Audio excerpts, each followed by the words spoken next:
ko po ay marunong mag-English. Baka mas marunong pa ako sa kanya mag-English. Gusto ko yung abogado natin na nang insulto dito sa isang member natin dito, makinig na mabuti at i-correct niya ang English ko. Gusto ko pong marinig ito ng mga DDS trolls at DDS vloggers na tumitira sa amin at sinisira ang aking reputasyon. Gusto kong sabihin sa kanila, ilang boto ba ang ibinigay nyo kay former President? Ako po, Mr. President, libo-libong boto ang binigay namin sa inyo. Nagpasalamat pa kayo sa akin? Hindi. Tinawag nyo ang Diyos na stupid, Mr. President. Tinanggap po namin yan sa pagkayo Pangulo, Mr. President. And I do not want you to go to hell. You said publicly, if you are corrupt, I will fetch you using a helicopter to Manila and I will throw you out. Hyperbole lang yun, sir. So, Mr. Hindi Chair, papayag ang piloto niya, sir. sino po yung tinapon ninyo sa helicopter? Sinabi niyo po eh. Paano itapon niya, sir? Saan mo pa yung... Noong Amparisión, nakahuli po ng isang babae that was caught in the act of adultery. They're about to stone them. Stone her. Papatuhin na po. O, nilapit po nila kay Kristo. At sinabi po nila sa ating Panginoong Jesucristo,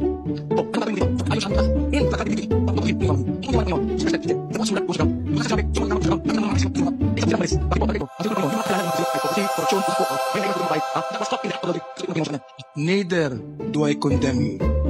Go and sin no more. Hindi ho ba mas maganda yung salita ng ating Panginoon po, Mr. Chair, Mr. President? Hindi na ako papatay, sir. Retired na ako. Dapat talaga mag-retire na ho tayo. Retire na ako, sir. Ayaw ko na. Sir,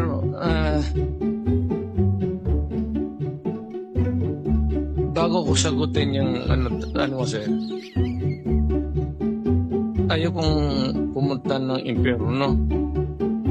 Pastor ko man, sir, tulog. Pero, Mr. Chair, hindi po ito confessional. Ano po? Ito po ay quadcom hearing. Neither do I condemn you. Go and sin no more. Pinagdadasal ko po kayo.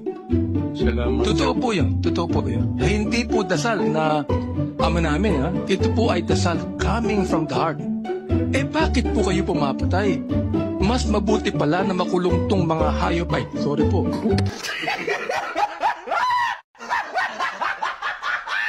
Mr. Chair, hyperbole pa po to. Sinabi po nyo, nung kayo ay mayor ng Davao, that you would patrol the streets in your big bike looking for trouble.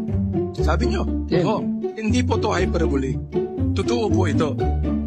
Oh, kasi looking for trouble eh. Kayo po ay nagpa-bike looking for trouble. Yes, sir. Oo. Mukhang mali po yata yung ganong salitang looking for trouble, di ba? Siguro mas maganda kung looking for criminals. Tama ko ba? Looking for criminals. Yun ang mas maganda salita. Para magamit ko yung baril ko, sir.